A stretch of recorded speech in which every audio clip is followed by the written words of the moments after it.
નમસ્કાર. તો ક્યારેય વિચાર્યું છે કે આપણે કમ્પ્યુટરને કઈ રીતે કહી શકીએ કે એણે શું કરવાનું છે? અને જો કોઈ પ્રોગ્રામિંગની દુનિયામાં પહેલું પગલું મૂકી રહ્યું હોય તો એના માટે પાયથોનથી વધુ સારો વિકલ્પ કયો હોઈ શકે? ચાલો આજે એ જ જોઈએ. તો સવાલ એ છે કે એક માણસ કમ્પ્યુટર સાથે વાત કરે તો કરે કઈ રીતે? એને આપણી ગુજરાતી કે અંગ્રેજી તો સમજ પડતી નથી, બરાબર ને? તો પછી આખી વાતચીત થાય છે કેવી રીતે? અને એનો જવાબ છે એક ખાસ ભાષાનો ઉપયોગ કરીને. અને એ ભાષા એટલે પાયથન. એ એટલી સરળ અને સ્પષ્ટ છે ને કે એવું જ લાગે કે જાણે એ માણસો માટે જ બનાવવામાં આવી હોય. તો ચાલો પાયથનની દુનિયામાં ડૂબકી મારીએ. એની ફિલોસોફી એકદમ સિમ્પલ છે. બધું જ સ્પષ્ટ હોવું જોઈએ. કોડ એવો કે જે કોઈ પણ સરળતાથી સમજી શકે. ખબર છે, પાયથોન બનાવવાનો આઈડિયા જ એકદમ ક્રાંતિકારી હતો. એનો મુખ્ય હેતુ શું હતો કે પ્રોગ્રામર્સ ઓછામાં ઓછી લાઇનમાં વધુમાં વધુ કામ કરી શકે.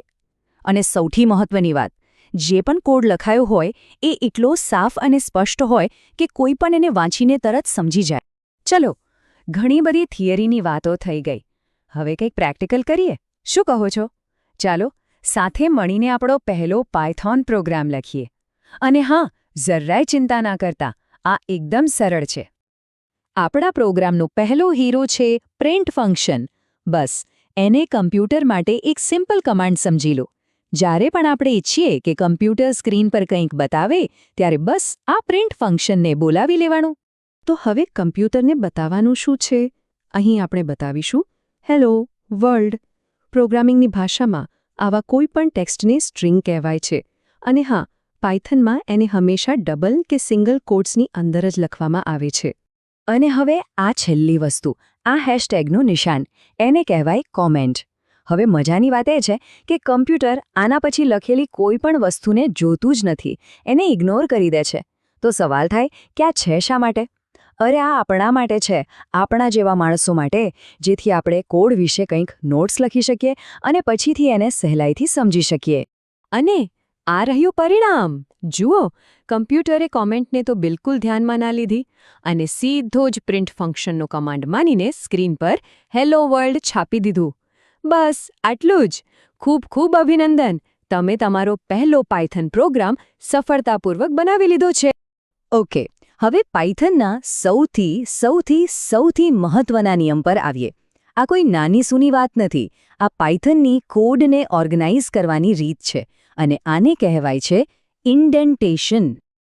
હવે જે લોકો નવા કોડિંગ શીખે છે એમને એક સવાલ ચોક્કસ થાય કે ભાઈ, જો આપણે કોડની કોઈ લાઇનની આગળ ભૂલથી થોડી સ્પેસ છોડી દઈએ તો શું થાય? શું એનાથી કોઈ ફરક પડે? ચાલો જોઈએ.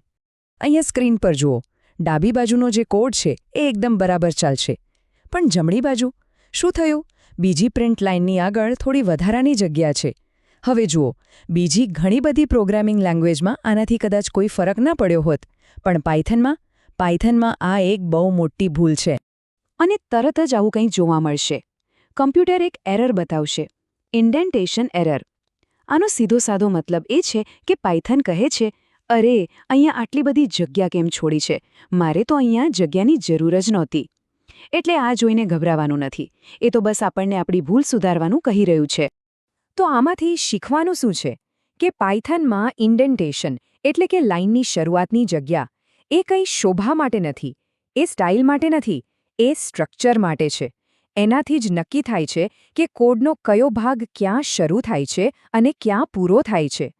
આ પાયથનનો પાયાનો નિયમ છે અને એને ક્યારેય ભૂલવાનો નહીં. ઓકે, તો આપણે બેઝિક્સ તો શીખી લીધા, પણ સવાલ એ છે કે આટલી સરળ લાગતી ભાષાથી આપણે બનાવી શું શકીએ છીએ? વેલ, પાયથનની દુનિયા, એનું બ્રહ્માંડ ખરેખર બહુ જ મોટું અને રોમાંચક છે. ચાલો એની એક નાનકડી ઝલક જોઈએ. પહેલું, વેબ ડેવલપમેન્ટ. આપણે જે ઇન્સ્ટાગ્રામ અને સ્પોટીફાઈ જેવી એપ્સ વાપરીએ છીએ એની પાછળ પણ પાયથનનો જ હાથ છે. પછી આવે છે ડેટા સાયન્સ. લાખો કરોડોના ડેટાના ઢગલામાંથી કામની માહિતી શોધવી હોય ને તો પાયથોન જેવું કોઈ નહીં. અને આજકાલ જેની સૌથી વધુ ચર્ચા છે, મશીન લર્નિંગ અને artificial intelligence. Self driving car હોય કે પછી ફેસ રેકગ્નિશન, આ બધાની પાછળનું મગજ પાયથન જ છે. અને હા, ઓટોમેશન અને ડેવોપ્સ એટલે કે રોજે રોજના જે બોરિંગ અને રિપીટ થતા કામો હોય ને એને ઓટોમેટિક કરવા માટે પાયથન એકદમ બેસ્ટ છે. તો આપણે એકદમ બેઝિકથી શરૂ કરીને જોયું કે પાયથન કેટલું પાવરફુલ છે. આ નોલેજ સાથે પ્રોગ્રામિંગની દુનિયામાં આપણી સફર હવે સાચા અર્થમાં શરૂ થાય છે. પ્રોગ્રામિંગની દુનિયામાં પહેલું સૌથી અગત્યનું પગલું તો લેવાઈ ગયું છે. હવે સવાલ ફક્ત એક જ છે. આ નવી શક્તિનો ઉપયોગ કરીને હવે આગળ શું બનાવવામાં આવશે? કારણ કે શક્યતાઓ તો અનંત છે. આ સફર બસ ચાલતી જ રહેવી જોઈએ.